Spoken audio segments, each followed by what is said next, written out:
Okay. So being 6 o'clock on Monday, October the 2nd, 2017, we'll call to order the regular Winooski City Council meeting. Ask that everyone please join us for the Pledge of Allegiance, led by Deputy Mayor Brian Corrigan. I pledge allegiance to the flag of the United States of America and to the republic for which it stands, one nation, under God, indivisible, with liberty and justice for all. Okay, first up tonight is public comment, or excuse me, agenda review, which is an opportunity for us to review the agenda and make any adjustments that may be necessary. Tonight's agenda is, I hope, pretty straightforward. I don't think we have any items that need to be taken off the table. Any concerns or questions about the order? Not a terribly long one in terms of number of items, so okay. Very good. So we will move on to public comment. This is an opportunity for members of the public to address City Council about something that's not on tonight's agenda. It's also the part of the evening we remind folks to please sign in the back as they come and go if you're going to speak to council tonight. Any items for public comment? Great. So seeing and hearing none, we will move on to tonight's consent agenda. For consent agenda, we have two items. We have the approval of City Council minutes of September 18th, 2017. We also have approval of the payroll warrants from 9/10 to 9/23, 2017, and accounts payable warrants as of 9/29/2017. I think everybody's okay to vote on everything. Do we need any recusals or any abstentions? I don't believe so. Abstentions? Good grief, English today. Okay, so seeing and hearing none, I entertain a motion for approval of the consent agenda. Motion by Nicole, second by Eric. All those in favor, please say aye. Aye. And those opposed, motion carries. Consent agenda is approved as presented. City update. Thank you. Just a few quick things for tonight. We have a new intern working with our finance team, or our finance person, for the fall semester, Januka Karia? Yes. Not sure I'm doing that right. She has been working with the city for a number of years. She was an intern in high school with us and has been the garden manager. She's at Champlain College, is in her senior year as an accounting major. So she's coming back to help Angela through the audit and budget, which is really exciting. She's awesome. We have a few events coming up. Winooski Wednesday, this Wednesday. The Devin McGarry Band will be here. It's supposed to be beautiful weather, last one of the season, so come on out. Halloween's coming up. You'll hear more about this through the event permit in a little bit. But this year will be Saturday, October 28th. It will be all focused downtown this year. So the Pumpkin Festival, co-hosted with Season's Greetings and Winooski Community Partnership. The Mill is doing a haunted mill, led by My Web Grocer and Brian Tarrant. $5 donation for teens and older kids, and then we'll have younger children events at VSAC as well. So it should be a great night in the city. What about adults? What do we have to do? You got nothing. You got nothing. We'll still let you into the monkey house. And then I wanted to follow up really quickly on the Gamlin Court incident. I emailed you all and just want to follow up on that. So for those who haven't heard, we were repairing a water leak on Gamlin Court last Tuesday, and as they were after the repair, as they were refilling the hole, our backhoe slid into the hole. One of our employees did go to the emergency room. He's fine. He had stitches. He's back at work today, fully functional. We did self-report to VOSHA, and they are doing an investigation. We're doing an after-action meeting this week to kind of go over what happened and put into place some process improvements. So it was quite a big deal that we're taking pretty seriously, and we'll await a potential finding from VOSHA as well. That's all I really want to highlight today. Thank you very much. We're up to council reports. Let's see, I can't remember which way we started last time. Let's start down here. I have nothing to report at this time. Nor do I. Cool. Just quickly, a couple pieces of news and interesting events too that happened in the city that weren't necessarily formal city events, but great to see The peace event held a peace rally in the middle of the circle last week. Probably had like 75 people attend. Nice turnout, a number of speakers, and that effort continues. Again, primarily driven by Sister Pat, and she's got a number of other events that she's pursuing, and they did receive another round of grant funding. So great to see that continue to thrive. And then we also attended last week the unveiling of the Winooski Coalition The Winooski Coalition for a Safe and Peaceful Community has rebranded to Partnership for Change, or Partnership for Prevention, which is centered around addressing preventable health concerns in the community. So great to see that group focused and doing great work. And then I just wanted to give a round of applause to everybody at the WCP for hosting a really cool event. Heard so much good feedback from the dog show yesterday. Just a great vibe down there. Couldn't have asked for better weather, especially a week apart from when we had a 90-degree day. But that was all powered by volunteers mostly, doing good work. So really great to see. Want to commend them for a tremendous job. That's all I got. What part of that did you host? I got to smell dogs' breath and judge which one had the worst. They didn't ask me who had the best, so quite the duty. But it was awesome. I mean, we heard a lot of great feedback about things like the dog park. We have a lot of residents who connect over their dogs, and I will admit that there's probably 25 to 30 households in town where I can name the dog and not the owners. You get used to meeting the canines, but great way for people to connect. Awesome community building. So really, really positive. Excellent. Nothing to report. I had to miss the Community Services Commission meeting this month, but hope to get a download soon. I know they were talking welcoming city stuff, so more to report soon, unless Ray has anything he wants to add in my stead. No, I mean, it was a really great discussion. We talked both about the work plan and some priorities out there, and also the city policy. So some really good conversation. We got the full hour and a half out of everybody, and I think passed on some feedback to Jesse on welcoming city policy. So some really good work by the group. I also have nothing to report, so we're waiting the next PSC meeting. Good. And I should jump back. I'm really sorry to do this, but I just want to add we did have both a planning commission and a housing commission meeting in the last couple of weeks. Great housing commission meeting where you saw the group loosen up, have some real conversations, but Heather did a great job of delivering goals and deliverables over the next 3 meetings. So they're meeting once a month at the moment, and over the next 3 meetings they have a big lift of coming back to us as that document that Heather provided entails with goals. And so then we can really dive into the policy levers that need to be pulled to get to those goals. And also a great conversation around, I would say, the skeleton, and really looking at what the table of contents really looks like for the municipal plan. So great discussion about that on Thursday that resulted from looking at feedback from past surveys, and also a good conversation amongst the planning commission. So that work soldiers forward too. Okay, anything else? Great, so seeing and hearing none, we will move on to regular items. So at first tonight, we have approval for the resolution for Small Business Saturday. Year 3, I think, of this. Year 2 for me.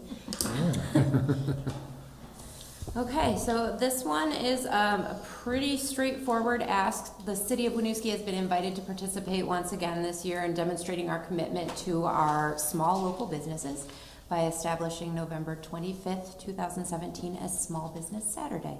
Small Business Saturday draws national attention to the important role that small businesses play in boosting our economy, creating jobs, and maintaining our neighborhood character.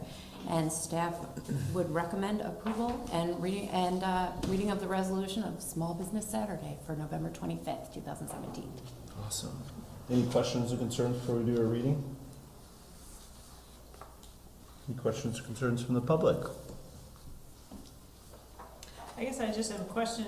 This is earlier, I think, this year than last year, perhaps? It was the we just 26th. Totally, not the date, but we're Oh. approving it earlier? I'm just wondering if there's a marketing campaign or some something that's going to go So a this long is what happens when I receive an email and actually forward it Ah! versus waiting and doing it, Okay. writing it myself at the last minute, which is what has happened in years past. I forwarded this as soon as it came to Jesse and Heather, and they jumped right on it. So Fair enough. you are correct that in the past, Pam that runs this usually pokes me a couple times and say, "Hey, don't forget." Yeah, I feel like sometimes it's like a couple weeks before, Yeah. and then this feels very timely. So I didn't know if there was some other, The WCP's got, they get a marketing package around it, and they do the stop, and they usually set up at Scout and hand out free bags. I And usually try to coordinate like something charitable at the same time, coat donations or whatever I think they did previously. But I mean, now we have a communications person too, right? So maybe we can start to get that word out yeah, to the city side. of that'd things, be too. great. Excellent. Any other comments, questions? Okay, so we'll read through the resolution establishing November 25th, 2017 as Small Business Saturday. Whereas the government of Winooski, Vermont celebrates our local businesses and the contributions they make to our local economy and community. According to the United States Small Business Administration, there are currently 28.8 million small businesses in the United States. They represent 99.7% of all businesses with employees in the United States and are responsible for 63% of the net new jobs created over the past 20 years. And whereas the small businesses employ 48% of the employees in the private sector in the United States, and whereas on average 33% of consumers' holiday shopping will be done at small independently owned retailers and restaurants, and whereas 91% of all consumers believe that supporting small independently owned restaurants and bars is important, and whereas 76% of all consumers plan to go to one or more small businesses as part of their holiday shopping, and whereas Winooski, Vermont supports our local businesses that create jobs, boost our local economy, and preserve our neighborhoods, and whereas advocacy groups as well as public and private organizations across the country have endorsed the Saturday after Thanksgiving as Small Business Saturday. Now therefore, the City of Winooski, Vermont does hereby proclaim November 25th, 2017 as Small Business Saturday and urge the residents of our community and the communities across the country and other communities across the country to support small businesses and merchants on Small Business Saturday and throughout the year. Resolution establishing November 25th, 2017 as Small Business Saturday. I would entertain a motion to approve the resolution. So moved. Second. Motion by Brian Corrigan, second by Brian Sweeney. Any further discussion? Hearing and seeing none, all those in favor, please say aye. Aye. And those opposed? Motion carries. And- Thank you. Yes, thank you very much for your work on that. No problem. Okay, up next we have, the event permit for Festival of the Pumpkins and the City of Winooski Holiday Event. I'm going to ask Sally Tipson to come up and join me, just in case you have any questions about this event, although it's been going on for quite some time in the city, so it's a pretty familiar event. You're welcome. So as Jesse had alluded to, we received the event permit application for the Festival of Pumpkins and a separate event permit application for the city Halloween event. I'm presenting them as one event permit application because I believe it is one event. Last year, the Festival of Pumpkins was held in Rotary Park for the first time. The display of approximately 1,000 jack-o'-lanterns lit in Rotary Park drew community members and visitors to our downtown. This year, the city-sponsored portion of the event will be co-located at VSAC, both outside and indoors. So we are not competing with that event, but it's one seamless event held downtown as opposed to being held at the O'Brien Community Center. We recommend approval of the permit, and because the event is co-sponsored by the city, staff also recommends waiving the $200 Rotary Park use fee. We're gonna get to 1,000, Sally? Don't know. We go to the pumpkin patch for the first time this Sunday. Apparently they're in good supply. I understand the deer are also feasting on them. That's why we actually are going a week earlier than we normally would. So we'll start the process this Saturday. Great. What was the number last year? It was close to 1,000. Didn't seem it because the park was so large. Yeah. It But didn't shrink, Sally. and it is such a nice space. People were amazed at what it was like because they had never been inside the Rotary before. And they were absolutely amazed at, wow, this is really nice and it can be used for something. And It worked out really, really well.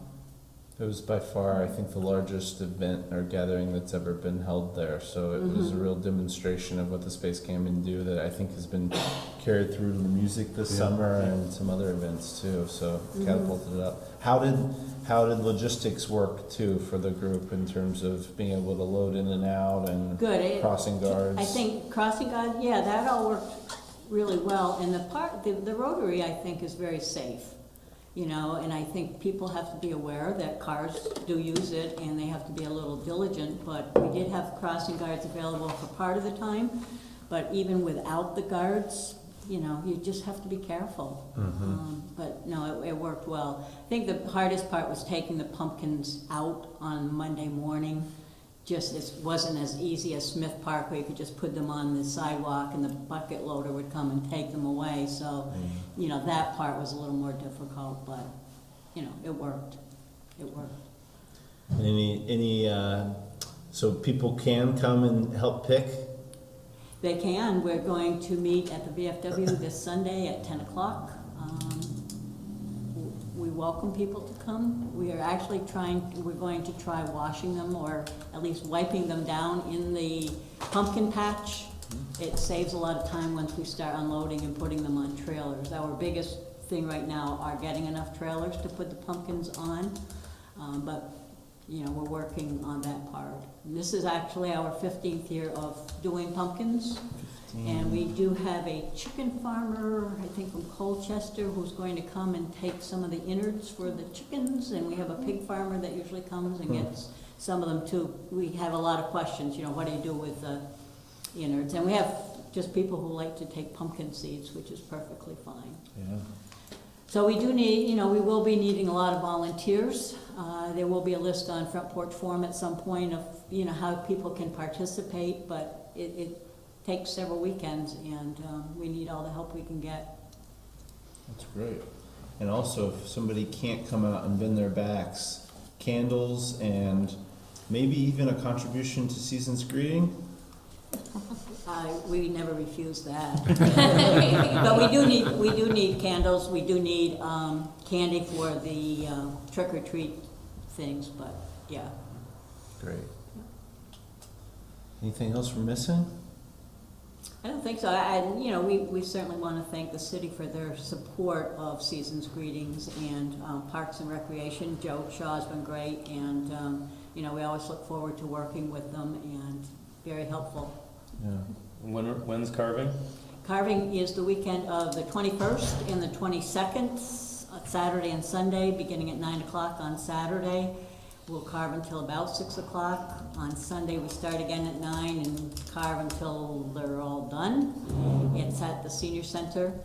And then we'll set the pumpkins up on the 28th, beginning at noontime. And that's where we also need a lot of help, just unloading them and placing them and putting the candles in them, and then at dusk lighting them. And so if people don't want to carve or whatever, there are other things that people can do. Awesome. It's an amazing event and inspiring to see all the energy and effort that you put into it year round and the amount of work that it takes. No one understands how much time and energy and effort it takes. I come and help for little spurts of hours and leave exhausted from the weekend. I can't imagine the endurance it takes from you and It's a good group, volunteers. you know, it's not a large group itself, but, you know, they do whatever is necessary to make sure that it works, and each one has their own little niche that they're concerned about, so it works out well. Yeah. It's an amazing thing that so many people associate as one of their, central pictures of what Winooski means to them, especially from the outside. But That's it good. is. Yeah. Awesome job. Any questions for Sally? It's a fantastic event. Last year I had family that was in town visiting who had never been to Winooski before, so that was like, welcome to Winooski. Here's this amazing thing. It felt really great to be able to have that event as this point of community pride, too. So thank you. You're welcome, thank you. Any questions from the public? Quiet public tonight. Very good. All right, let me get our items correct. So I would entertain a motion for approval of both event permits, the application for the Festival of Pumpkins and the City Halloween event, since they were broken out there. So moved. Motion by Nicole, second by Eric. Any further discussion? Hearing, seeing none. All those in favor, please say aye. Aye. And those opposed, motion carries. Thank you. Can I just add one other thing, not for Please. the Festival of Pumpkins, but one of the other events, Heather touched on it briefly, but the event that's happening at the Champlain Mill is an addition. And those of us who like Halloween, I think it's going to be an awesome thing, and it's going to be another element that, you know, other folks can participate in, and they're doing theirs on 3 different nights. great. Friday, Saturday, and then again on Halloween night, where they're transforming the basement or the bottom floor of the Champlain Mill into a haunted mill, which is not for the faint of heart, from what I understand. It's going to be PG-13, I think they're advertising it. But again, it gives, you know, another element, and it's just nice to see the whole event moving forward. And it's really, if I can just add to that, my understanding is that all the small businesses in the mill are each kind of taking a room and taking an area and performing it themselves. So it's really interesting how the business community is coming out to support the community. And it's also, they are charging a small fee, and I think part of that is going to go toward the food shelf in Winooski. Great. Great. Nobody does Halloween like Winooski. Thanks to you, Sally. Thank you very much. Okay, nice to Thanks see for you. everything. Nice to see you. Thank you, Sally. You want to come hang out for the rest of the meeting just for old time's sake? Just in case we have I was public wishing I'd be on the last of the agenda. Yeah. Next time. Yeah. You wanted to get rid of me. Well, Take care. Thank you. Thanks, Sally. Awesome. Great stuff to look forward to. Okay, up next is item C, discussion for consideration of engineering and planning in advance of potential spring bond vote for Main Street streetscape project and a pool facility. So I'm going to give a brief overview of this. You do have a memo in your packet, and Ray and Paul and Heather are all here also to answer questions about the conversations we've been having as a leadership team. So this discussion really for tonight is solely a discussion. We're not asking for decision points about anything, but we have been, we feel as a team that there are 2 kind of pressing emerging things happening that we felt an obligation to bring to you. One is that we are being encouraged by multiple funders to put together what they're calling a transformational Main Street project. So thinking about how we improve the total streetscape of Main Street as you enter the city down to the Rotary. Obviously, it's seeing a lot of development as a result of the form-based code. The developers are seeing some conflict with the way the utility lines currently are. And there's a real need to improve the streetscape to kind of signal to people coming in and out of the city that they've reached a neighborhood, make it more of a place, do more kind of place-making streetscape improvements.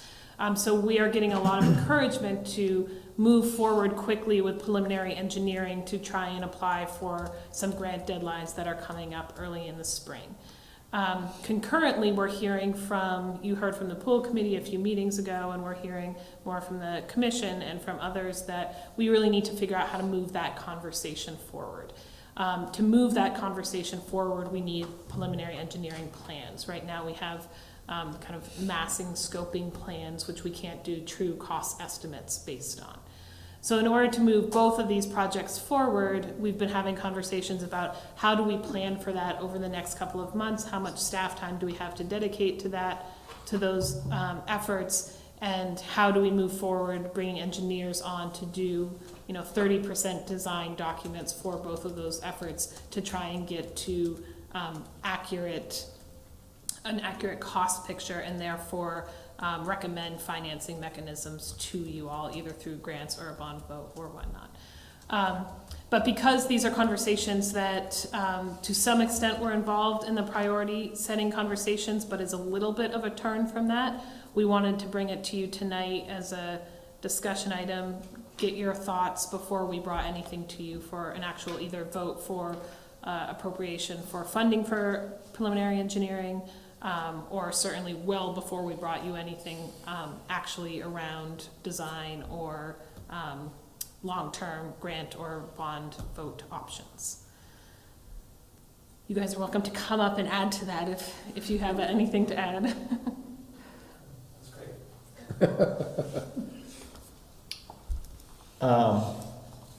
Okay, so I think, one thing that's really clear is we have a number of needs pressing upon us and pressing upon one taxpayer. And I think what I see in this conversation is a real attempt to try to balance those expenditures to both support the growth and development we need to be financially sustainable, to continue the vibrant community feel, and keep up with some of the growth that right now is proving to be a little bit more of a challenge than we figured, based off of what we've said we want to do on Main Street, Mounts Bay Avenue, and East Islands, particularly in the gateway districts. At the same time, there could not have been a more clear message sent from the community that the pool is an important priority as a community facility, and as that there are a large number of people, and won't pretend to know polling numbers on it because that's not the way we do business. It's this body's job to make a decision based off the feedback we get, but that feel it's a really important part of Winooski's future in terms of the overall community benefit from an important asset that benefits children's lives more than just as a body of water for them to dip into when it's hot, right? It's a community building facility and something that supports community vibrancy in our neighborhoods. I think we have before us something that has, though, real, budget implications. It's important for us to understand the fact that once we really send staff down this road, that this is a really intensive project. And it's very, it's got a lot of twists and turns that they'll encounter along the way. And it's a timeline that's, I think, fair to say, aggressive. In terms of engineering and designing it. So, I think Jesse did a great job in the memo of outlining what some of these goals are on both sides, but interested for feedback and thoughts. Again, the timelines are laid out in front of us, but this involves a lot of communication from the 5 people here out to the public, and that's what I think the key thing is that we're all signing up for with something like this. Is we expect these guys to be the experts on and to utilize experts when we don't have that expertise on staff, to have technical knowledge at the table to execute the vision, and it's really our job to communicate with the public and really be behind something. So I do think it is important that this body shows that we're substantially behind it. We don't just wander into this. I mean, this is something we've been talking about for a long time. And then we do the groundwork to hopefully make sure it's supported should it come to that. So, okay, that's enough from me. Can I add one other thing? I think it's important to remember, and again, we're not asking for any votes tonight. This is really just to take temperature and get your thoughts and requests for more information. We, I think as a staff team, have heard a lot of interest in moving things forward, kind of getting to decision points, getting things going, getting to construction. And we can't, or getting to funding options. And we can't do that without true cost estimates. Moving forward quickly with preliminary engineering does not necessarily obligate us to apply for any grant or take any bond vote or do anything like that. If we have preliminary engineering plans, those can sit on a shelf and be ready when that grant opportunity presents itself. Those won't necessarily go out of date in the next 2 to 5 years. So I think there's even if we feel like as a community we're not quite ready to make that financial commitment, I still think that there's a moment of opportunity to get to real recommendations about what these projects could look like, and then potentially wait for a funding opportunity to present itself or something else to present itself. So, there's a lot of, to the mayor's point, there's a lot of sequencing here, and there will be a lot of opportunities for people to weigh in and for you all to make decisions. This isn't just, we'll come to you next meeting with a vote and then it's done. There are many steps in that process. That's a good clarification, because I probably made it sound more stop and go. So, yeah, I think this is our opportunity to really start sussing out if there's concerns, if there's questions that people have before they start to pursue getting in depth and bringing back a lot more information.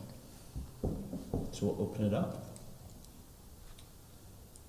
I'm definitely pro moving on the pool engineering to kind of get a pulse on the cost and moving on that. And also with the Main Street transformation or whatever, calling it there. But my concern with the Main Street thing is I just want to make sure that,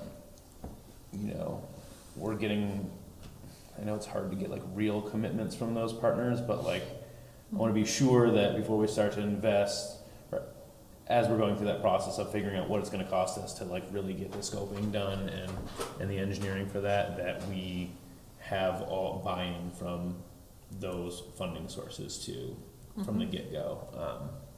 Because I don't want to put a bunch of our own money in and devote a bunch of staff time, and then 2 months from now, 3 months from now, 5 months from now, whatever, like that will be coming around to say, oh, well, we've moved to, we decided that Morrisville was what we're looking at instead of Winooski. I don't know, like I just want to make sure that they're running with us, and that they're in it for the longer haul, and that we're not going to sink a bunch of money and time in, and then they're going to bail onto something else. That'd be my main concern with that. But as long as we can kind of get some preliminary commitments, whatever that looks like, something, some show of support around it,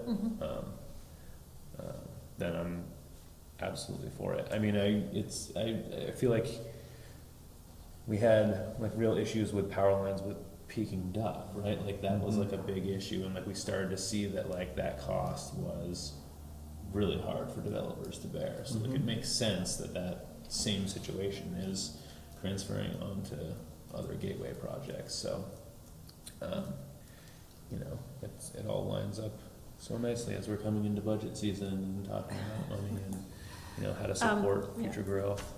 I weigh in because the other piece that the power lines are one tiny portion of it. I think that every time excavation happens along Main Street of any sort, whether it be digging and trenching new power lines across or anything, you're going to run into aging infrastructure costs. And to my mind, that's from a planning benefit, that's as scary as anything, that there's a whole bunch of untouched, undug up sewer and water and stormwater drainage that we know from the projects that are happening now that when they look what's there, it's more often than not a big surprise, and it's not what anyone counted on. So I think that when you start to have these sequential projects happening down Main Street, the kind of the buried surprises that if were addressed in a larger,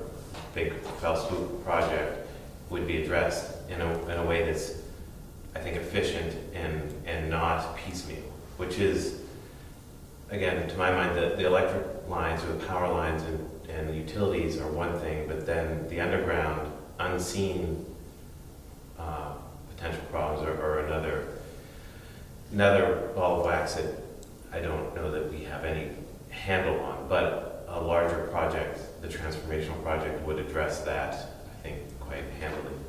And just to add to that, I think one of the things that our team is conscious of is if we can pull this off and get to preliminary engineering that lays out a financial path to us leveraging state and federal funds to offset the local cost to this, and we end up doing this project, that's signaling to developers that we are invested in this gateway corridor.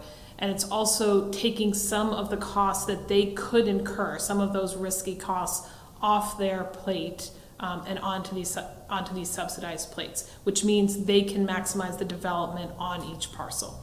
One of the things I think we're seeing through what's coming in right now for permitting is that they're saying, oh, there's this big cost to moving the power line, so we're only going to build 2 stories, we're not going to build 3 stories, or we're not going to do that stretch to the energy goal because we have this associated development cost in the public infrastructure. So really, I think that right now, we have a belief, but again, we want to go through these steps to test this assumption that some public commitment to putting together that transformational project will maximize the development potential of that mile of road. As someone that's currently renovating a 70-year-old house, I can tell you, if you open something up, you can expect a lot of unknowns, so it's either don't touch it or go all out on it. Also, as we're going through this process, if it continues to move forward, I just want to make sure that as these things are coming back to us, that we're, like we talked about, getting the kind of options and how it affects the taxpayers, either all running together or separately, and I just want to make sure that we kind of get those options as we're going through, as obviously as early as possible, but I don't want to get to the end and feel like we're stuck in,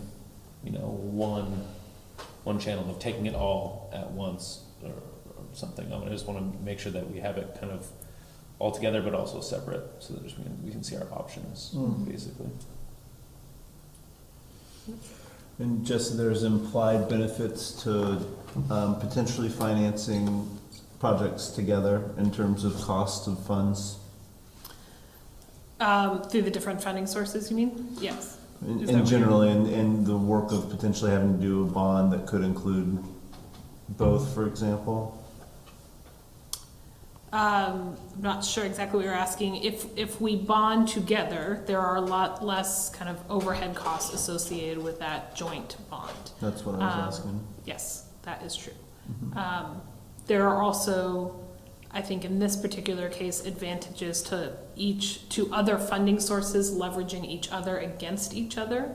That what we're hearing from the funding source partners is that they've had proven success in the last couple of years doing this project, and they're given credit from those that they go to for money for leveraging other dollars as well.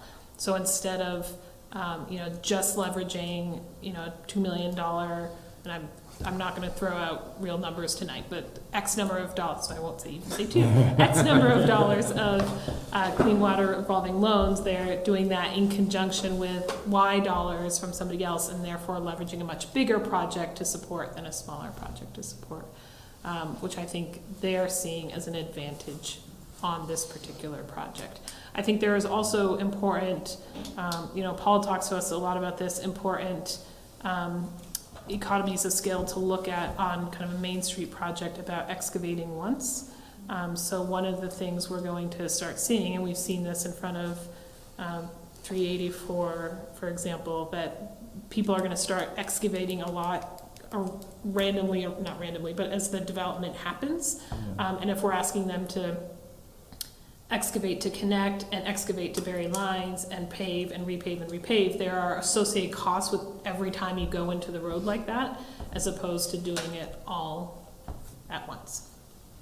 And I hate to do this, old person at the table. When we redid Balance Bay Avenue, there was a limit to how much we had to spend, and we did not go down. And as a result, we do find ourselves digging things up that we just spent quite a bit of money to surface, which is a little frustrating. I understand the decision, the way it was made. That's what they could afford to do at that point in time with those funds. But the whole concept of digging it up to replace stuff that you had exposed and available for you to correct is a little painful, which is kind of, and not to say that it would never have to be touched again. I'm sure there'll be lots of reasons to, but to limit that in any way, shape, or form has always been kind of a dream for us. Will there be like upgrades done at the same time to support future buildings? Like, I don't know, do you need larger lines of some sort for potentially larger buildings? Or are we just redoing infrastructure in the assumption that everything is going to develop as like form-based code would predict? I think that, at least so I've been working on a conceptual drawing, and the conceptual drawing, for example, would account for power cabinets at a regular interval that would have the capacity to hold all the overhead infrastructure within it for any scale new development, which currently we don't have that capacity. The project as imagined would take into account increased stormwater potential or decrease depending on sidewalk and greenbelt with, but increased wastewater, water capacity. So, anything that the code, I've done projects like this before where we build to the capacity of the code. So the code has its maximum build out scenarios. The infrastructure would be able to handle that and then some. And that would be what the preliminary engineering study would kind of put into a scope of work. I'm having a hard time understanding the connection with the pool.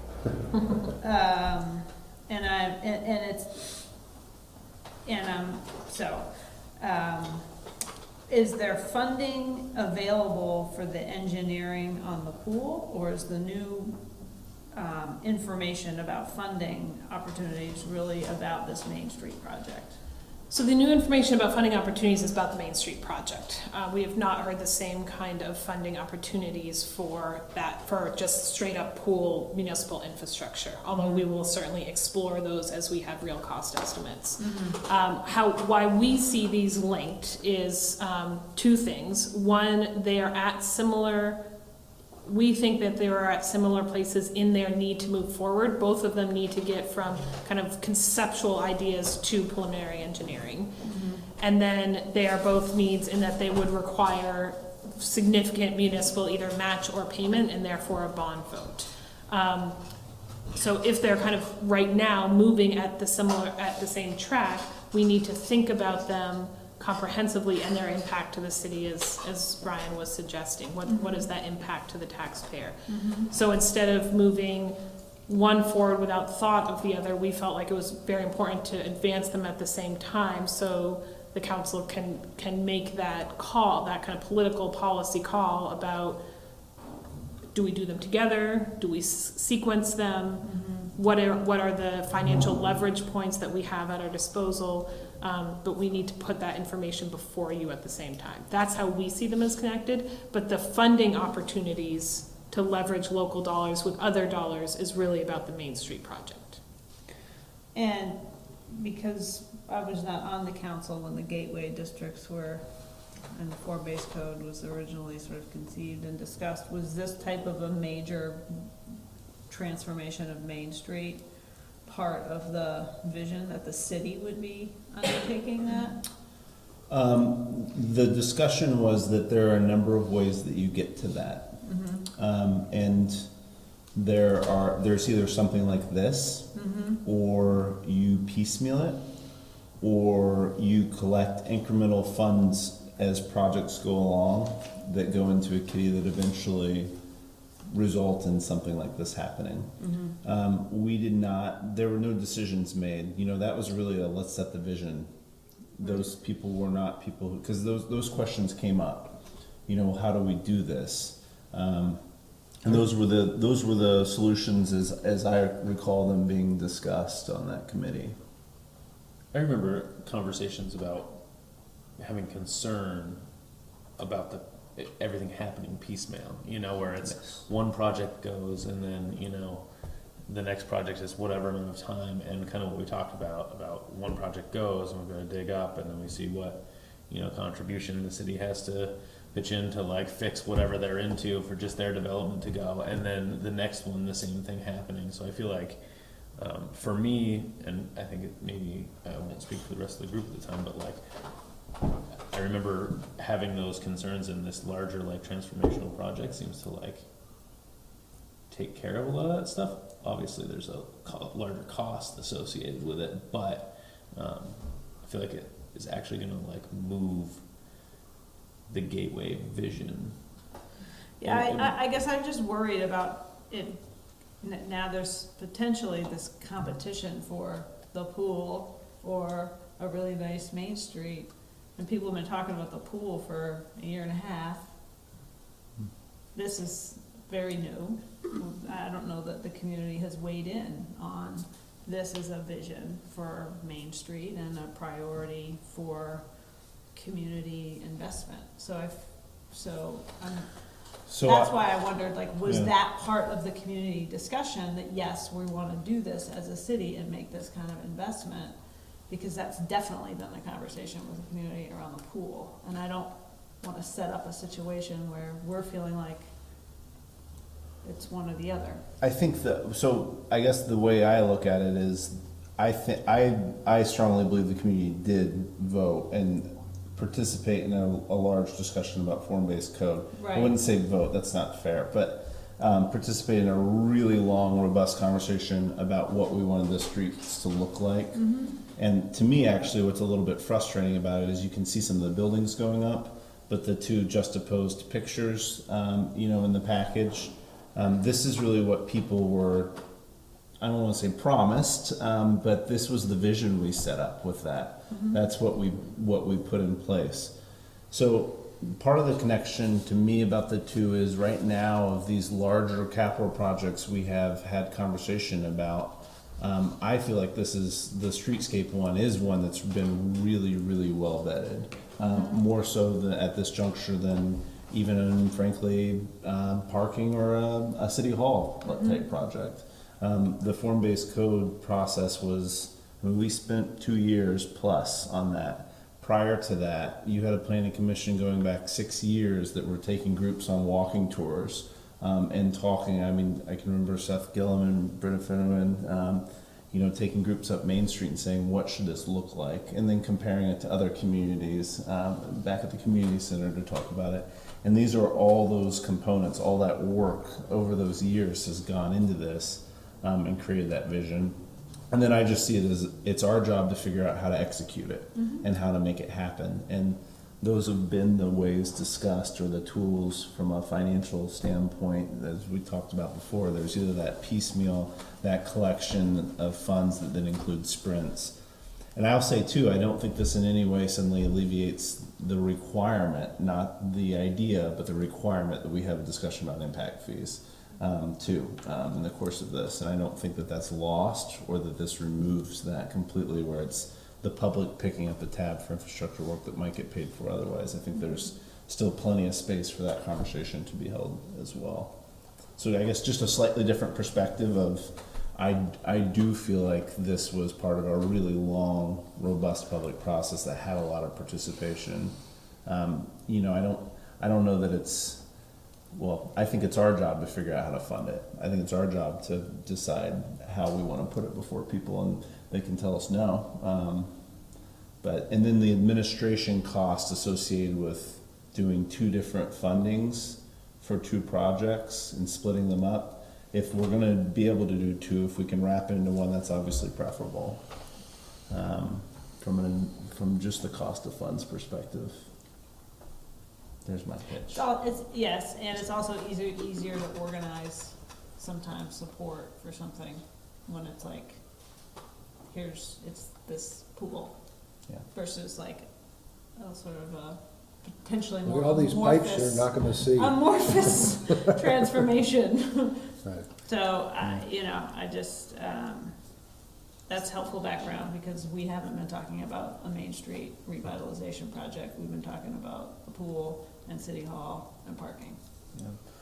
I think just if it's fair to say, or maybe you could talk a little bit about the climate from funders or concerns about. Sure.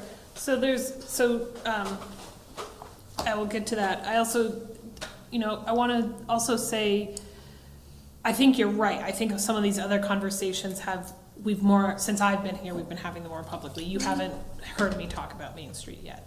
I think the other side of that, though, is that if we are a growing city that is going to support infrastructure like a new pool, like a new community center, like things like that, we have got to have the most strategic grand list growth we possibly can have to support that. And one of the ways we do that is through these kind of big street transformational projects. So again, I think there's that connection of why they're related. I think if we simply build a city hall and build a new pool and build and update a community center, that's not going to spur the grand list growth we need to see to support doing those three big projects. So I just wanted to say that. So what we're hearing from our state and federal partners is that, again, they've had some proven success, specifically in St. Albans and St. Johnsbury in the last couple of years, doing these kind of joint projects. And they're getting a lot of praise from their funders, from their federal funders, and from their state funders for doing these big leveraging projects. So they're not just kind of piecemealing funding in very small projects, but leveraging their funding together for bigger projects. The funds they're specifically talking about, the state funds are a little more secure and likely will continue, and those are specifically the funds allocated to the water and the wastewater infrastructure. At the federal level, they're talking about funds that are currently already allocated, so in the existing federal budget, where there is some uncertainty that they will be there in the future. And so again, we have this moment of opportunity right now to go after funds that are already identified when there's some question marks about the future. Additionally, we have heard from the president that there will be some kind of infrastructure bill. So if that is the case, if there is some opportunity for infrastructure funding in the future, again, having those preliminary engineering plans ready to go, so you're more of a shovel-ready project, presents an opportunity. That's kind of the climate. Essentially, we're hearing there is an opportunity now. We want to support Winooski. Winooski has proven success doing big projects in the last decade. We trust this city to get things like this done. Hurry up and put some things together and come to us and present it, and it looks pretty good. Certainly, I think Brian's point is good, keeping them very close to this process and making sure that there's that continued commitment will be important. Mm-hmm. Can I have one quick thing? Please.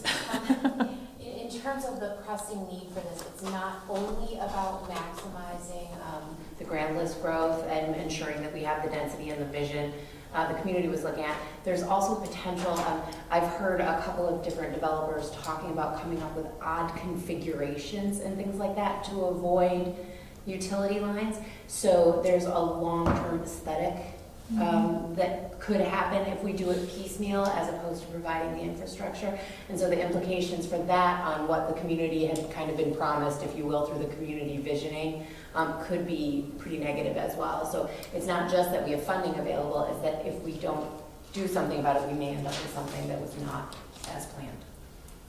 So I have some significant concerns. You mentioned the president's soon to arrive infrastructure bill, and a lot of speculation has been put into the fact that it will actually result in a pretty significant cutback to infrastructure funding, potentially for municipalities, which would drastically impact our ability to leverage outside funding potentially in the future, as if we did put off some of these projects. I do think it is very important to be sensitive to the fact that this would have a significant impact on the tax base here, but the grand list growth that could result in the infrastructure improvements along the that gateway, I do think offsets that, and I do think fits into that vision of moving forward with form-based code and how we build out those gateway districts. I also do think, it's been said over and over and over again, the community need that has been voiced around the pool, and I do see there being a theoretical connection to the two of them as well, outside of the kind of some of the administrative costs that we are avoiding by bundling. There is also the theoretical concept that both of these things fit into this vision of a livable and healthy city together.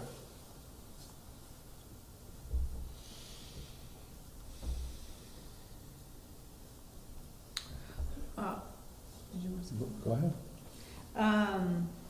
The city hall needs, the study was done and it seemed to indicate that this building was not,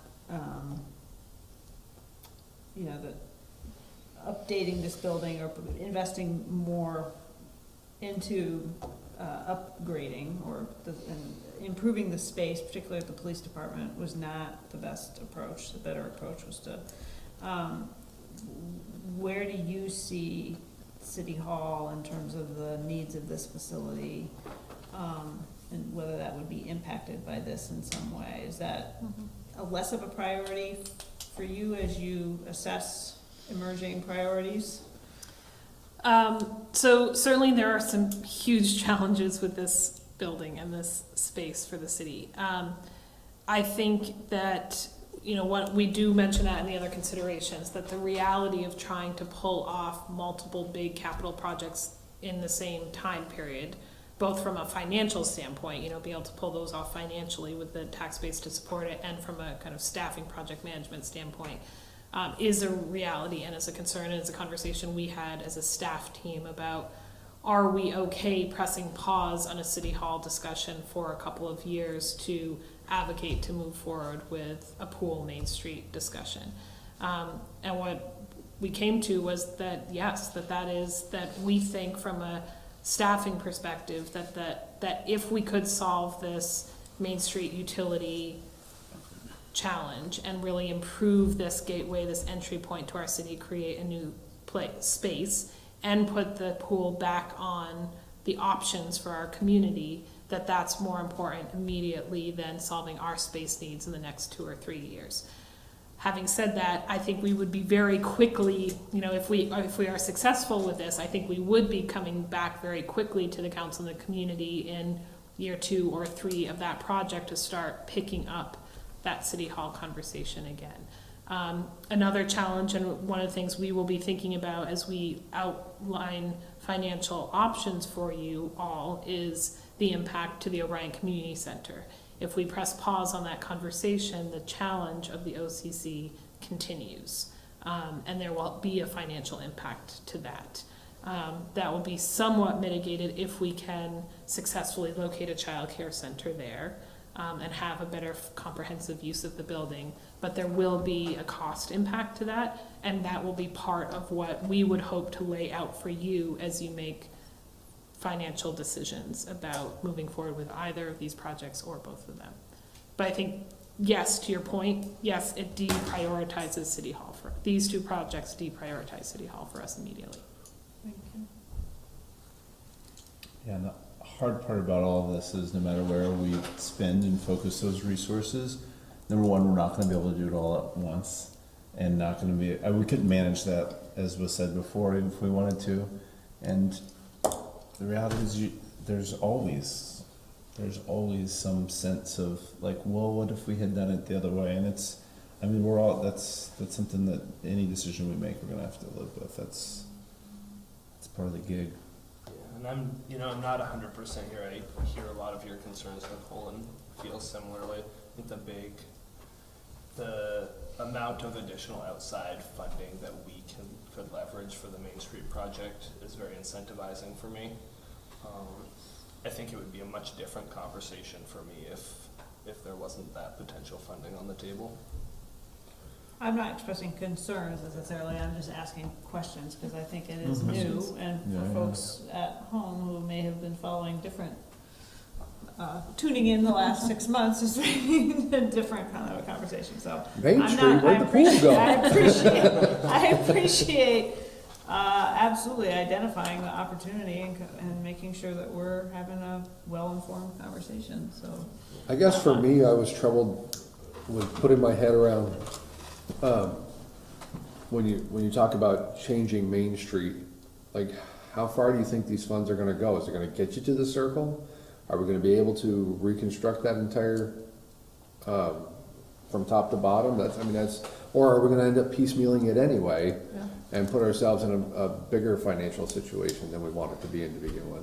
Yeah, that's a good question. So again, what we're being told right now is they are not interested in, the 2 big funders we spoke with are really not interested in a piecemeal project. You know, we started talking about, well, we could do a $3 million project on the fountain, or we could do this or this or this. And they said, if it's not $10 million, we don't want to talk about it. They really are looking for a $10 to $15 million project, which are very rough back of the envelope calculations with that essentially mile of road between the city line and the railroad bridge is in that ballpark. And it is the gateway, and is where we're seeing development, and is where we're having these conversations with developers, and is where we have significant crosswalk needs, significant pedestrian needs. We already have a transportation alternatives grant, $360,000 that we could leverage into this project. So we already have pieces of it Right. kind of going.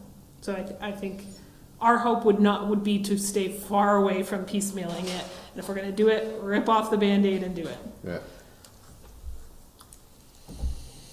And And then my other concern, as I was listening, was how much of that 1 mile stretch of road have we already done a lot of the infrastructure stuff for, slip lining and all the other things that we've allotted money for over the last few years? I don't remember if Main Street was a large portion of that, or if it was just pieces going, I don't really remember, but I just wonder how much of that would end up being compromised and have to be replaced just because of the project itself. Yeah. That's an excellent question, and I don't know the answer to that. We'll come back with that. I'm gonna hazard a guess that not a whole lot. There's every piece of the surface of Main Street that you can, if you walk it tomorrow, is aged. It's not, the pavers are old, most of the concrete is old. So having walked it a number of times in every possible weather condition, it's for the most part, and then take that, add that to the experience of the projects that we're seeing, 348, 394, and then across the street, 401, and Tiny Tie down the street. If you take those and you look at what they're encountering in terms of their unearthing things, you start to get a picture of, well, I'll put it to you, I started working in this role about a year and a half ago. Probably not a single week has gone by that I haven't spent a good portion of my time dedicated to infrastructure on Main Street and how we're going to resolve new development with infrastructure conflicts. And I think the first conversation I had with Jessie when she was hired was about this topic, and probably the last one I had with her on Thursday last week was about this topic. So, So you have a meeting tomorrow morning with her? to talk about this topic? So we talked a lot about some of the infrastructure improvements. I mean, here obviously there's the opportunity for some significant transportation improvements as well, for sidewalks, the roadways themselves, the and the bike bike lane. lane as well. I was wondering if you could just talk me through a little bit of that, or if there are thoughts around those areas. Sure. So we would be looking to essentially hand the engineer who would do the preliminary engineering the transportation master plan, which speaks to the Main Street corridor in a number of different ways. So obviously pedestrian improvements, crosswalk bump outs, narrowing the travel lane, expanding the sidewalk, likely have, I believe it's a downhill bike lane on Main Street and an uphill bike lane on Weaver Street to really have that network, that bicycle network, not every street network. But we have a lot of that initial thinking done through the transportation master plan. It's really, we kind of started this conversation by talking about, it's really a matter of like, how do we get to action? How do we get to a shovel in the ground? Well, we have the conceptual plan through the transportation master plan and the form-based code. We really need those engineering plans to be able to make a financing recommendation. So that's what we'd be looking to do. And again, we do have that $360,000 from the Transportation Alternatives Grant specifically for those 4 crosswalk areas along Main Street, which could be leveraged into this opportunity. Thanks.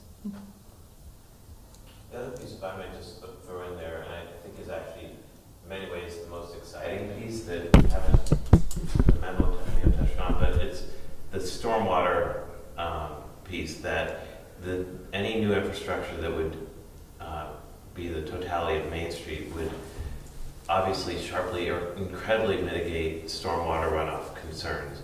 If the street were built as green infrastructure as opposed to the way it's built now, the runoff into the river and consequently into Lake Champlain would be tremendously mitigated. And I think that from my understanding, the funders are as excited about something like that as, well, as we as a community should be as well, because I think all over the country, everyone else has beautiful green infrastructure, and somehow in Vermont, we don't have a whole ton of it. It would be Winooski would be cutting edge in terms of if that Main Street were to be transformed into basically a stormwater solving issue rather than promoting issue. It would be transformational in many ways, not just a better place to walk and be safe with your kids and whatnot. If you go to St. Albans right now, it's a current example of where some of these same people have played together, and resulting in just that progressive infrastructure that's supporting some of the growth that's taking place there that they've been lauded for, rightfully so. Other questions or concerns about this in terms of, I think what's been laid out is the proposal to come forward next time to, look at funding some of that background work that needs to be done. So it's not a question that has to be answered tonight, but anybody else want to express concerns before we? I just want to make sure we don't lose sight of the pool in the whole conversation, and that my understanding, what I think is being proposed is, contracting with an engineer firm to look at both projects, or would it be separate? It would likely be Firms. separate engineering firms. Weston and Sampson has already done a lot of work on the pool, so there's some interest in keeping them on board so they don't repeat work they've already done. And then bringing on another firm to really focus on the Main Street project that would require engineers who can design water systems and paving systems and streetscape systems. So it'd likely be two sets of engineers. Okay. But they would run in parallel. Okay.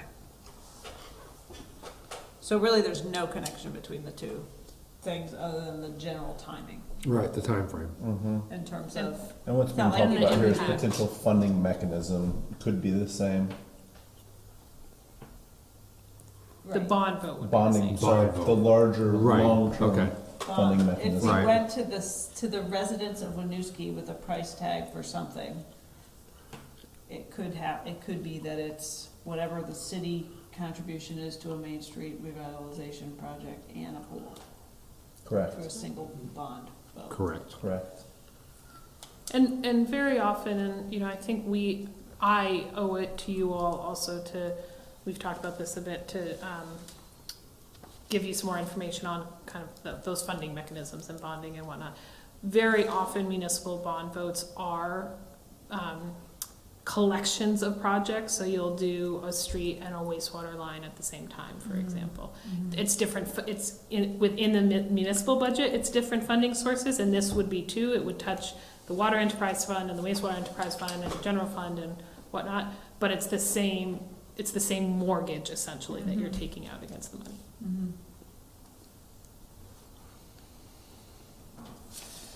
This was a really useful conversation.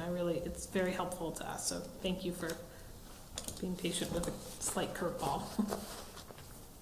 So the Exit 16 project is supposed to happen at some point too, right? So The double diamond. just keep an eye on that Yeah. as it So runs right along now, the list to jack up the road from the circle to the highway. interstate with changing. It will be, So right now, that's on schedule to happen next summer, so it actually might be a good phase. I don't think we want to be under construction at the same time, so it might be a good phase for them to complete that work, next summer, and likely into the following spring, and then us to pick up from there. I'm just laughing because it's supposed to be next summer. If we can slide ours in beforehand, That's that'll also right. be shocking, actually. This has been a decade-long conversation on the double diamond. I see the gas pumps are there, though. Anything else from anyone? Anything else from the public? Regards to this conversation? Thank you all very much for the thoughtful conversation.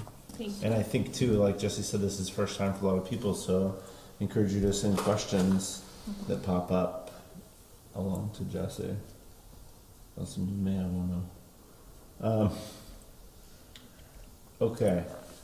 So with that, we'll move on to the next item, which is FY19 goal setting. So at your last meeting, you adopted a FY19 budget schedule. After the adoption of that schedule, the next action for the council was to have a discussion around your FY19 financial goals. This will help us as we develop the budget to propose to you at the beginning of December. So I've outlined in the memo some key questions for you.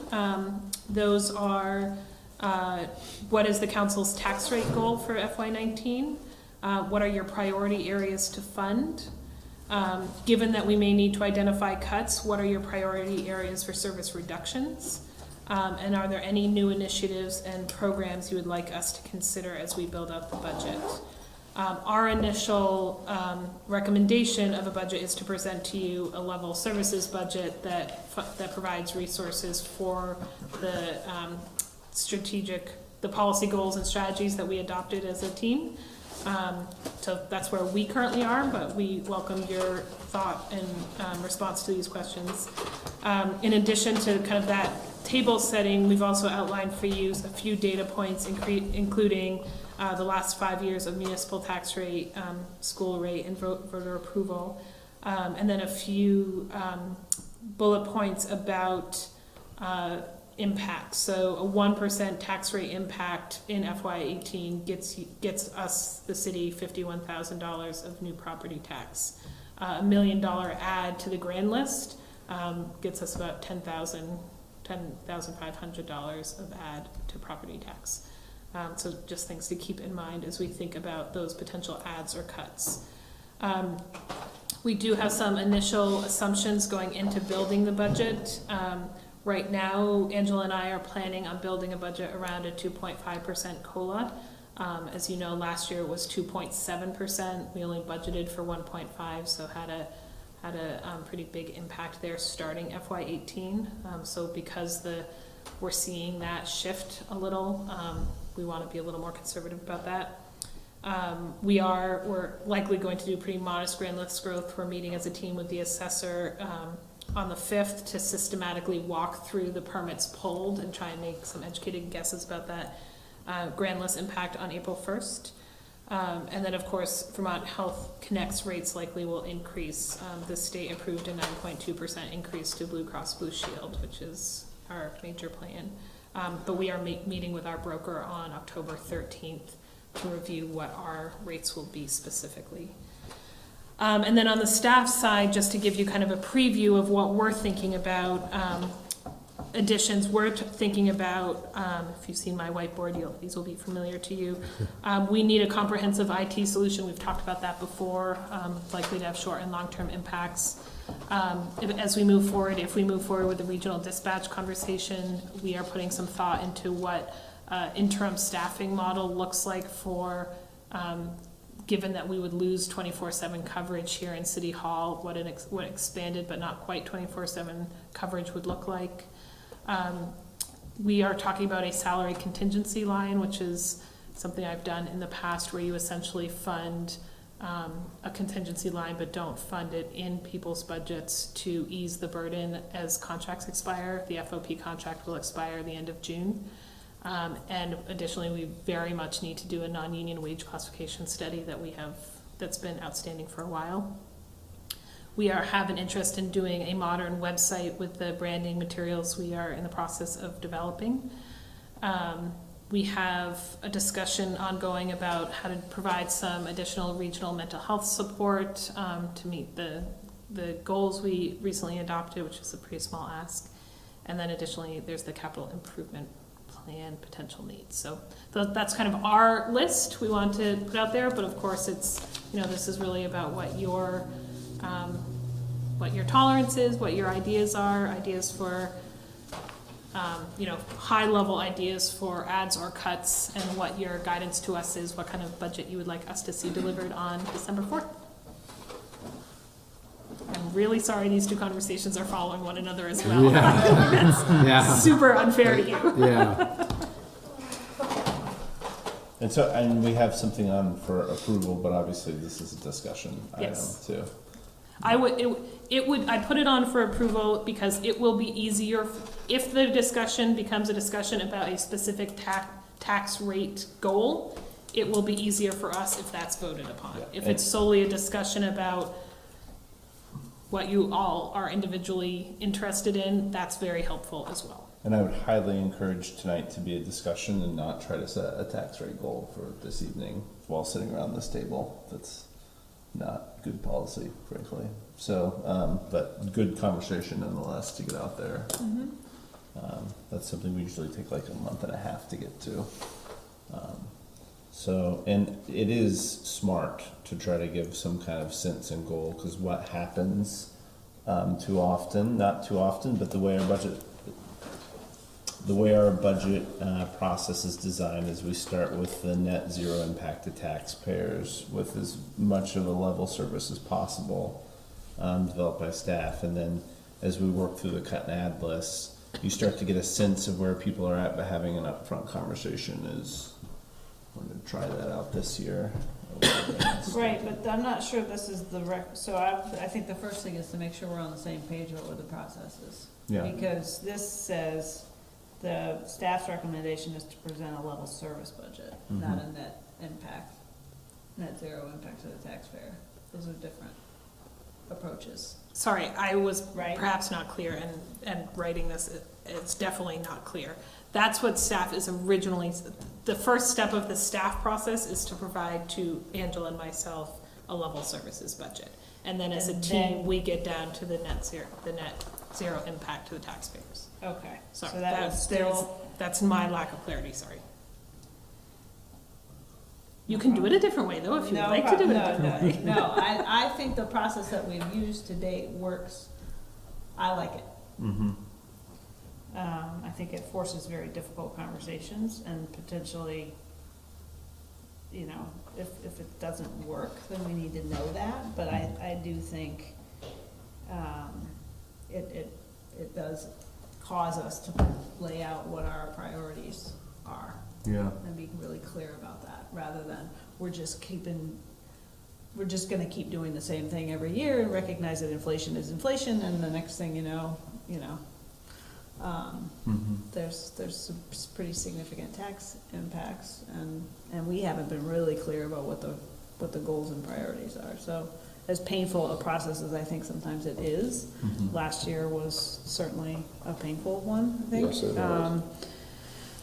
And it still apparently wasn't painful enough, because you had to walk in and started from a place of where the COLA estimates were not right. So I don't think it's always a pleasant exercise, but I do think it's important. I think this is really a chance, frankly, for council to weigh in a little earlier than typical. What typically happens is really, and this isn't to make it sound like it's a bad process, but typically staff kind of takes the marching orders of come back with a net zero impact budget.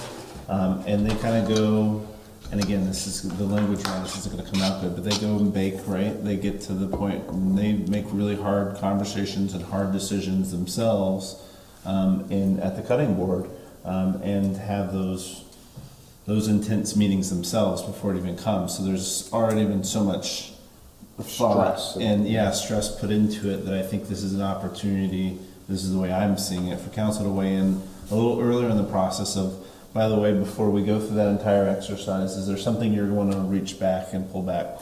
I'll be honest, 2 years ago, we, for the first time, started tracking on the side of the sheet what changed and documenting it. What had happened before was it was just changed, and the number was changed, and we didn't know what program maybe was eliminated, and you could pass a budget. And it's not that there wasn't thought put into it, but as we sat here, and it happened a couple times, budgets were passed where there wasn't a total understanding of the implication, because a number had been reduced as a result of a meeting that took place among management and staff, and it was very thoughtfully done, but it wasn't totally understood. So we added the column that says, hey, by the way, what changed? Like explain to us, oh, this number is dropping, and it's not just because it's magically dropping, it's because we're eliminating this as a result of it. So we're also understanding what hard decisions they had to come to. So this is like to me, maybe next step in evolution of that process a little bit as a positive opportunity to give feedback, so. And I think just to add to that for a moment, these are really hard conversations, and we are also building a budget with 3 months into a fiscal year with very little information. We won't have the rates for next fall. COLA does change significantly. I think it changed significantly I don't think that was a wrong assumption. I think that was just the assumption of where COLA was in October, 2016, and we have very different information in June 2017. Right. But I think what happens when you don't have this kind of council conversation about where there's tolerance for adds or reductions is that you get our priorities, and we will try and interpret those priorities based on our shared strategies and goals, but it's helpful to us to know what are your deal breakers, or what are your absolute halves, or what are the things that you're kind of like, yeah, there might be some room there to talk. And that's the guidance that's useful to us as we go through those kind of difficult conversations, because those are often conversations about our coworkers' livelihoods and our ability to deliver on things that we spend 40 hours a week thinking about and we're really excited about. And so some kind of temperature from you about those areas for priority are helpful.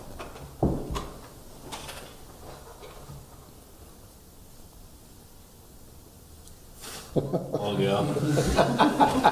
No one else speak at once. I'm gonna say the same thing I said last year. I really want us to shoot for no increase to the tax rate. I think that should be the ultimate goal. And I'm gonna keep on that like I did last year, and hopefully we're gonna have some more hard conversations. I think it's gonna be a good exercise, but I think we need to keep in mind there's other factors out of our control that are a burden on the same taxpayers, like the school. I don't know what's going to happen there, but I imagine. Maybe we do know what's going to happen there. But really, for me, as far as priorities, I think the conversations I may be willing to have are ads that contribute to grand list growth, economic development, things that are going to drive more money in to offset the money spent. I know it kind of got a hard knock last year with just upgrading emails and things like that, that coming back to us. I think, again, where the pitch for me might be able to stick is if we can show that increasing these efficiencies for staff, because I know that, we put a lot on a limited number of people. So if there is a way to increase efficiencies so that time can be better spent on moving other programs or implementing things that we've been talking about, if there can be, I don't know if proof is possible, but a good argument to show that this will contribute to something else happening. I think I may be willing to at least have a conversation around it. But I think we need to look really strategically at any ads that may come to us as, or we need to see, I personally need to see like a real monetary benefit to those extra expenses. So that's going to be the kind of lens, I guess, that I'm going to be looking at it through this year. I think we all look at it through that lens every year probably anyway, but that just really is going to be the first and the last for me. Can you tell me what index you use on the COLA? Is that CPI or what indexes you use? Yeah, it's CPI Government goods and and- services index, or is it the CPI? Because that CPI is more conservative, I think, than the government goods and services. No, it's Just CPI, and it's, rolling Yeah, August to August. yeah. Okay. I think that's a benchmark that makes a lot of sense to me. I've liked the fact that we've stayed at or around 1%. And I think,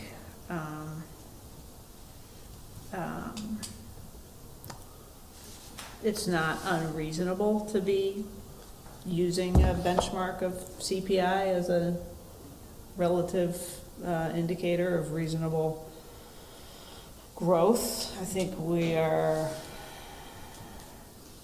trying to become more competitive in terms of our compensation packages for employees so that we are able to, I think we've made some absolutely phenomenal hires.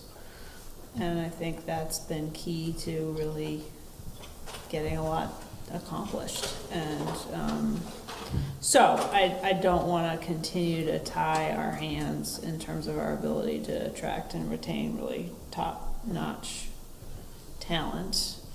That said, I think I'm definitely in agreement with Brian, and I appreciate the discussion we just had, because I think we do need to be extremely strategic in the investments that we make, and that they ought to be pointed toward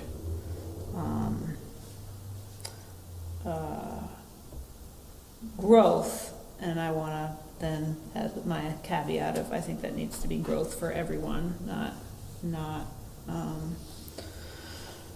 which, requires a certain level of government intervention. So, I think, I guess my message is I'd like to see evidence of real strategic thinking, both in terms of how we're managing the resources we have, aligned with the goals that we've set for this year, and the people that we're hiring and asking to do specific pieces of the work.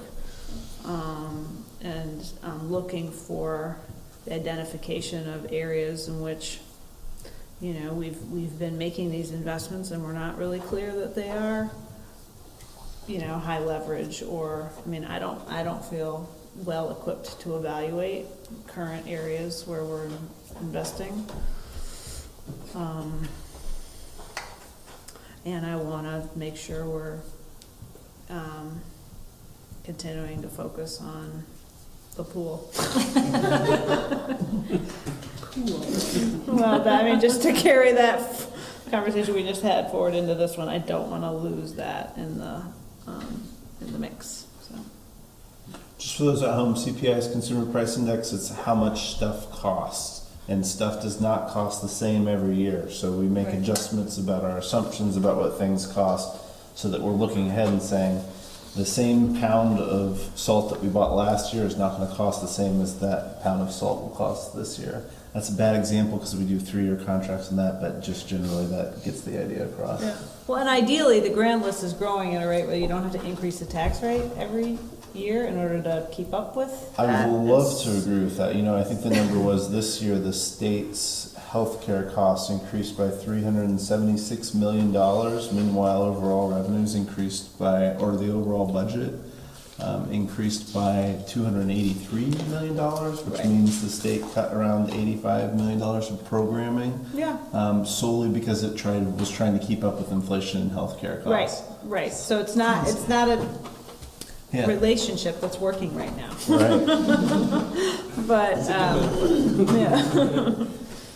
Was that clear? Yes, that was Okay. very helpful, thank Okay. you. I think in that vein, ensuring that those areas that need to be evaluated with that lens is incredibly important, whereas there are some areas that don't. Like looking at an expense and saying, is this expense going to bring the city more economic value than the expense, than what we're spending? Is there a significant impact that this expense is bringing? Some areas like programmatic areas aren't going to have that. It's something that, a program that's really important we provide to our residents. And I wouldn't want us to look at all of those areas with that lens, and then we're cutting programs and services, especially for many of our lower income residents, because it doesn't fit that model of value. So I guess that would be my only asterisk and concern there. And that being said too, like I'm sure all department heads are doing this, but I want to make sure that we're really taking a deep look and not just assuming because something has been going a certain way, we have been moving something a certain way, it just kind of floats by. We should scrutinize everything, even the stuff that seems like maybe we couldn't do without, or we just haven't known it differently, or we just brush over it because it's not high profile or not new or not super old. Just want to make sure we look at everything and really reflect deeply on that to make sure that we're identifying all opportunities to keep it low for the people. That sounds like a t-shirt. Yeah, keep it low. Keep it low for the people. Are we gonna see that on a sign? Yeah, on a hat. He's gonna hand out hats. I think we have to put that on And the if we top need of to- every presentation. Well, I think That's bring the dome back. Yeah.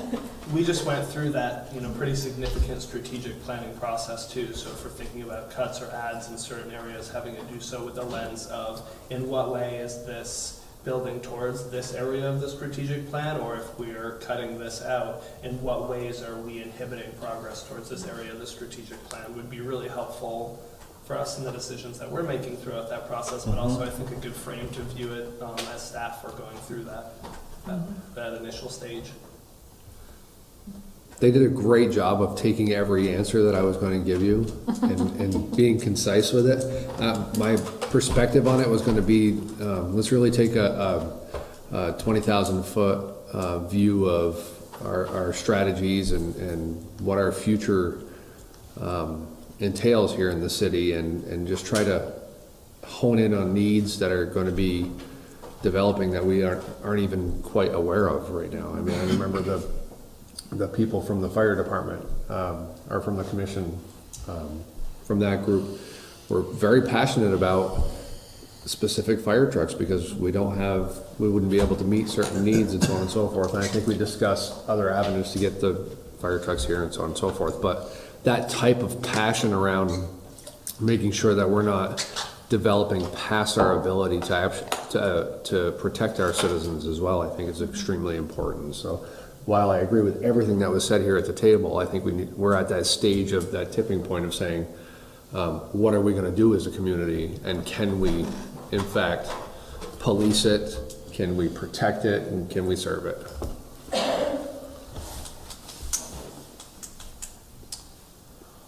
I get to go to lots of planning meetings, lots and lots of planning meetings, and I think the thing that's had me most excited over the last couple weeks, because this concept of creating a roadmap for the community's future has been really important. It's been a really well expressed desire and priority from this council.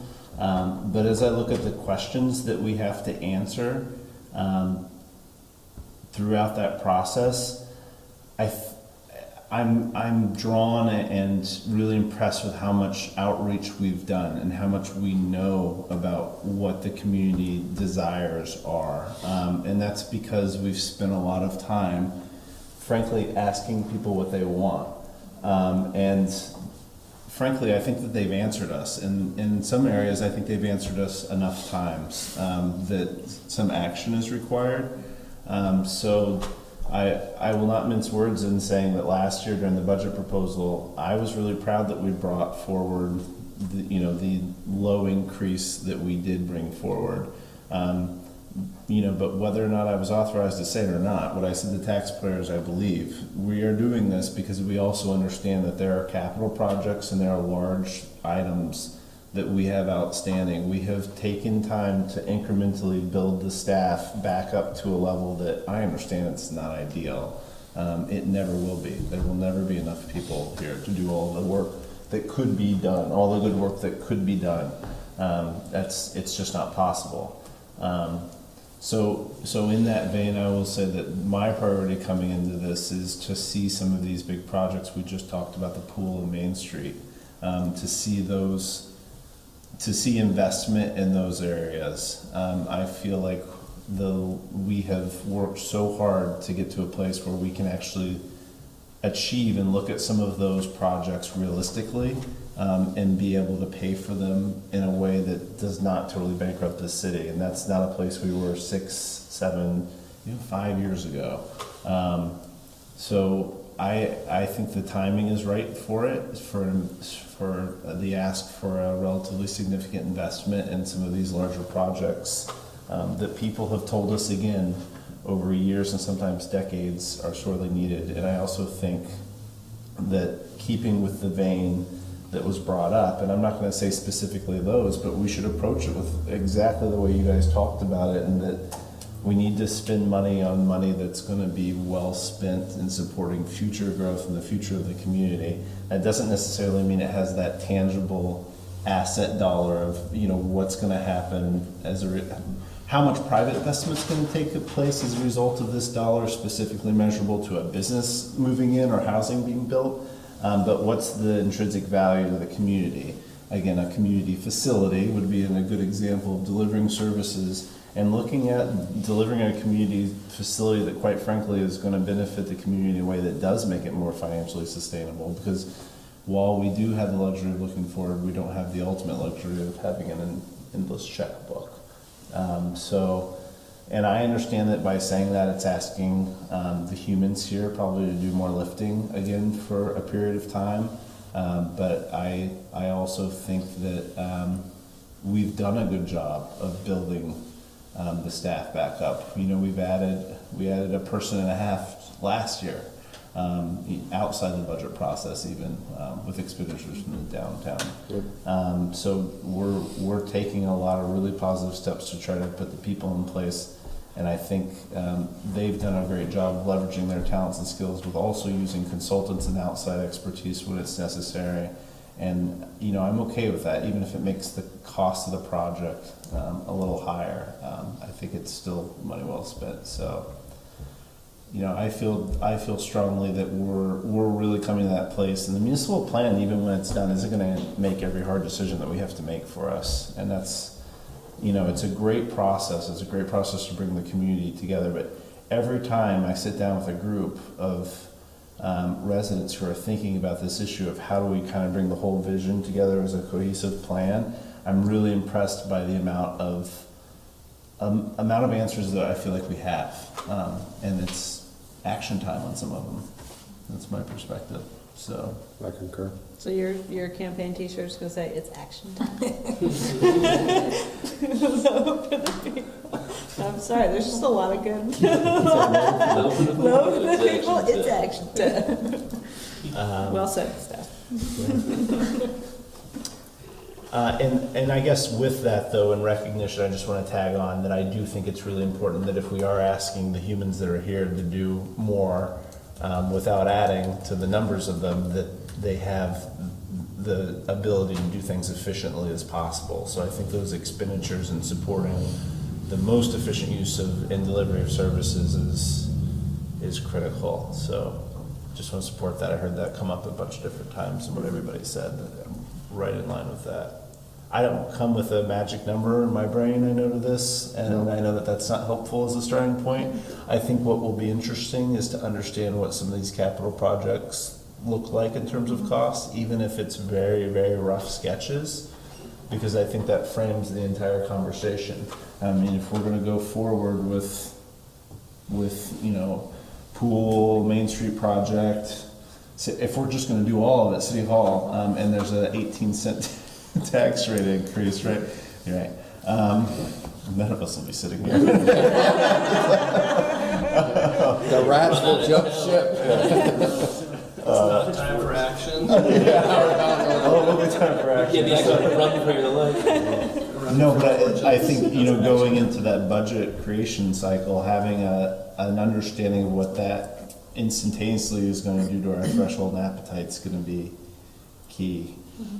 You know, if that's starting with 4 cents or 6 cents, which I am guessing the two things of that scale probably would, in terms of dollar amounts, you know, that's a big ask. But I do just want to frame that this is a body that over the last several years has really bent over backwards to keep things as measured as possible in terms of increases, with the understanding that this time was going to come where there were going to be some of these big projects. So that's all I got.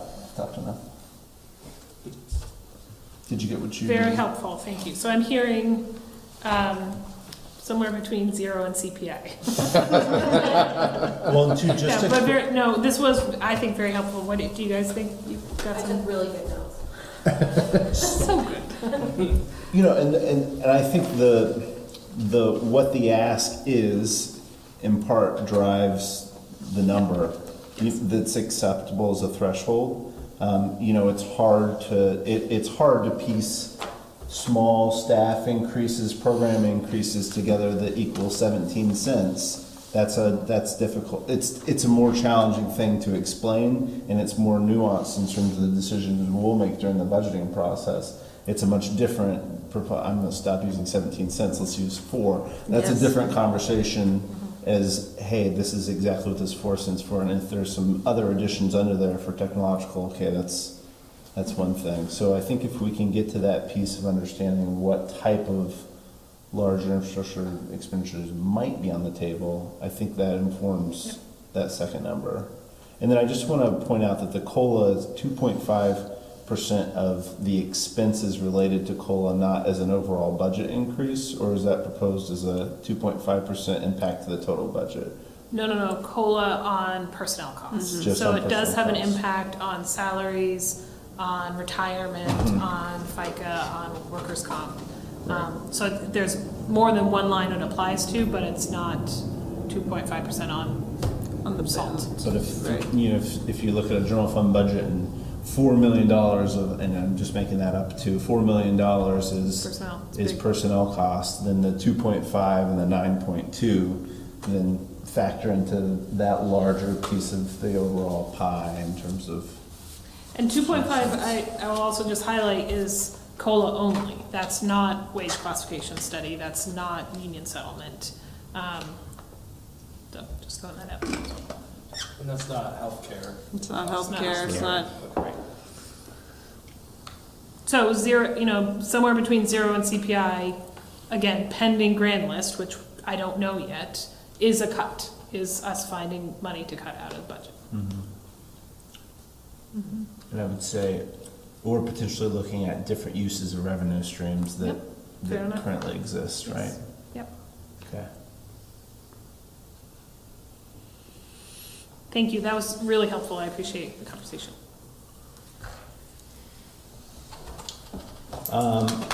Before we move on, though, we'll also turn and say any comments, questions, concerns from public?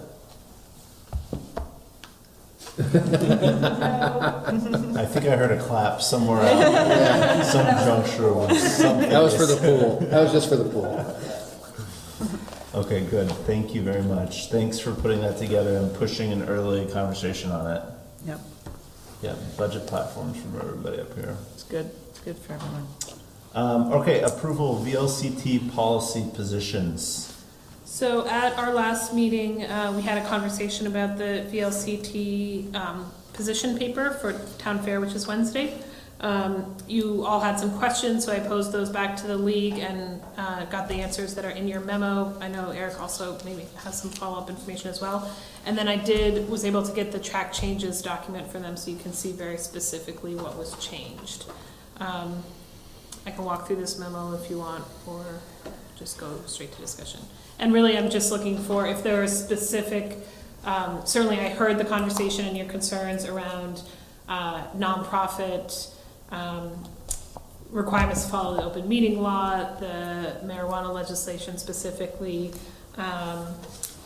If there are other areas where you want me to, on behalf of you all and Winooski, take specific stands on Wednesday, I'm open to those as well.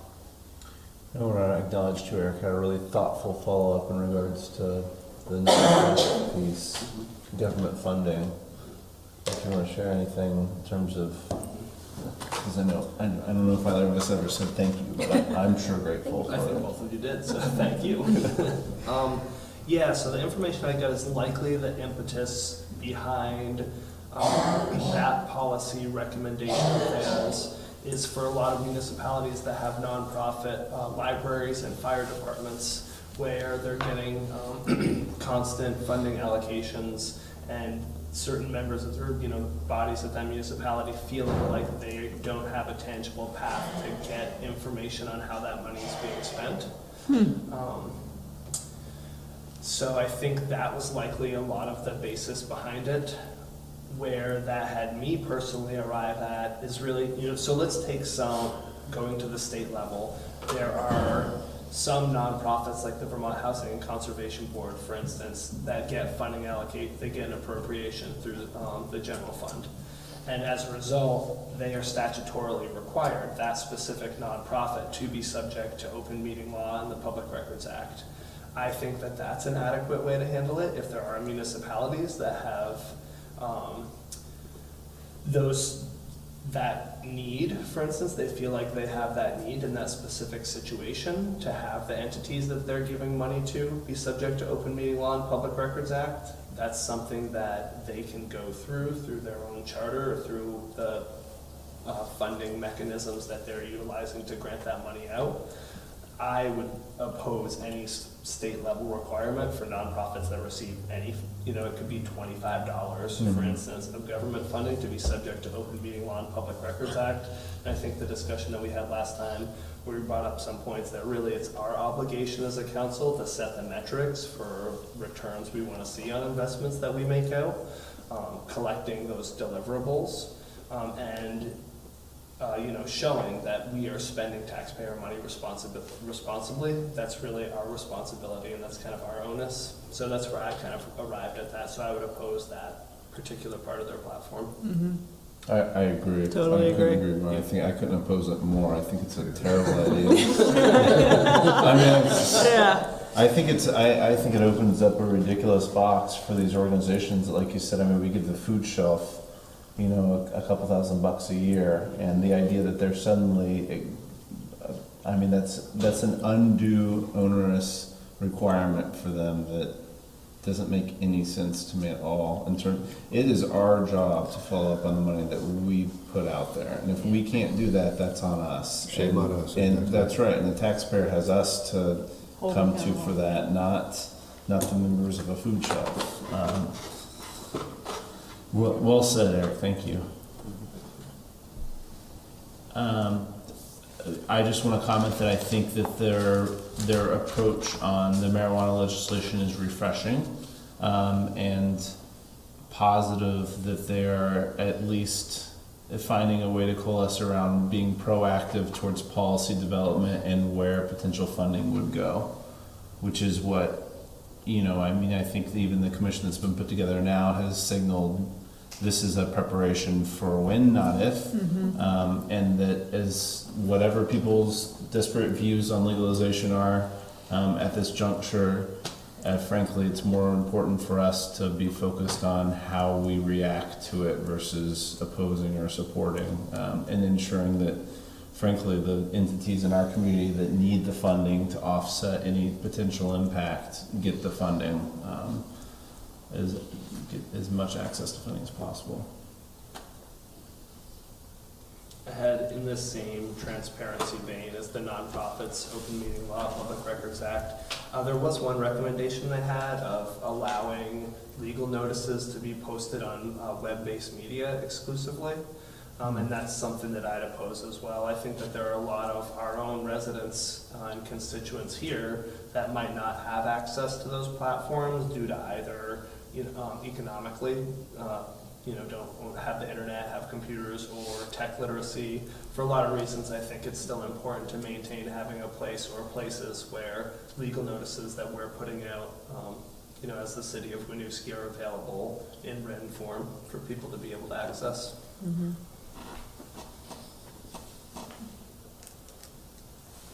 Other concerns in regards to the answers we received, to warrants, or? I thought that was a useful explanation on the warrants. One of those things where it's like, I didn't read it that way the first Yeah, time. that Yeah. makes I sense. understood. Yeah. Well, it also came forward the same time where we were having the discussion around the Attorney General's responses, and it was hard not to Right, put those two things Right, together. too. yeah. So any other questions before we send Jesse into war? Or comments? Wear a helmet. Into a peaceful negotiation of public policy platform, not war. Well, they're all our municipal friends. Yes. Said like I Very said. helpful, thank you. I guess I did have one more that I identified in there. So I think like voting rights are really important, and I think our state has taken a immensely proactive leadership role nationally in the expansion of voter rights. There is a recommendation they have in there to create a gap day for voter registration on like the Monday before the election. Recognizing the basis for that being that our town clerks and elections officials work so hard to get people registered to vote, to get all the voter rolls printed before election day, do such amazing work there, and by having another day where people can come in and register to vote, it essentially creates the problem of having to create two lists and print out two lists, and I'm not sure if Carol could speak more to that. So I understand that pinch. I also do just think we've made voting for eligible voters so accessible and have moved in such a proactive measure. I don't want to necessarily to move backwards from that.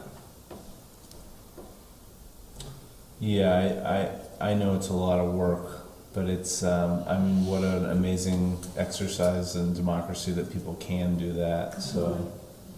And there's so many people that I've seen come, and for one reason or another, I mean, I've seen the people who, this is the third precinct I've come to, the third voting area I've come to, frustrated because they're chasing around information, and that's, instead it could have just been corrected at the poll at the time, so, yeah, I would agree that it would be too bad to see that go backwards. Any other comments, questions, concerns on that?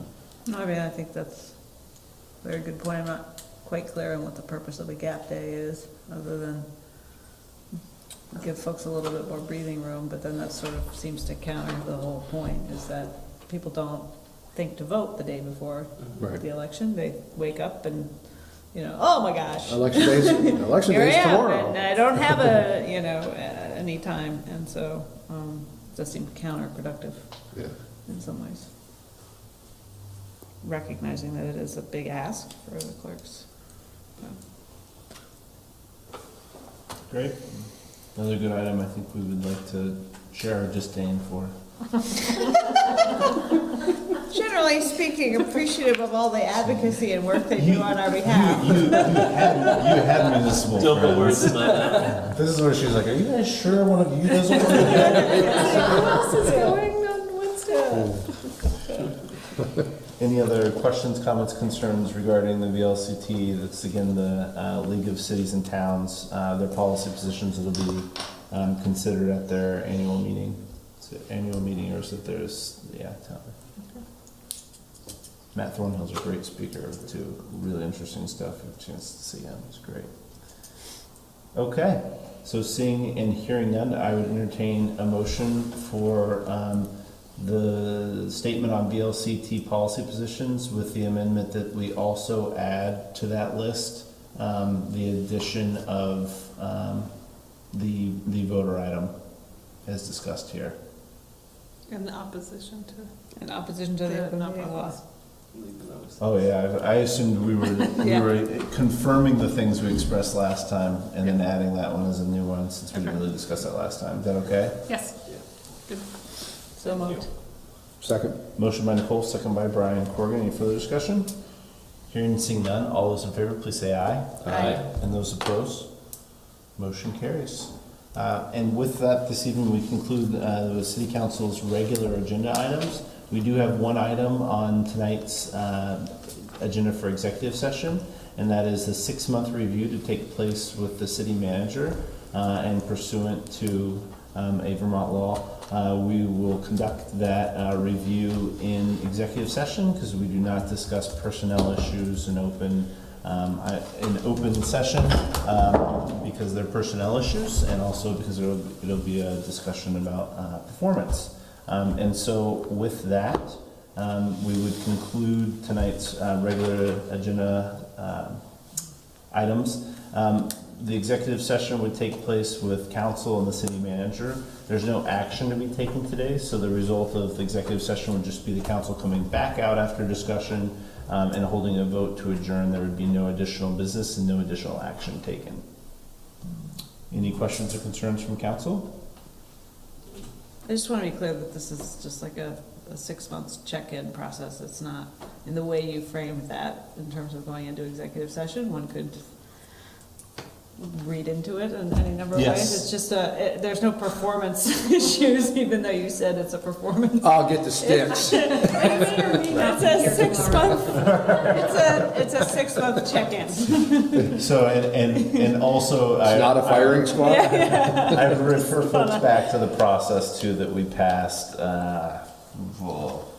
late August, probably late August, in regards to a survey that was conducted across council and management, and some of that feedback will be considered and discussed as that document laid out. So, very good point. This is not a punitive discussion. This is a check-in that we all agreed to a while back. Thank you. It's time for action.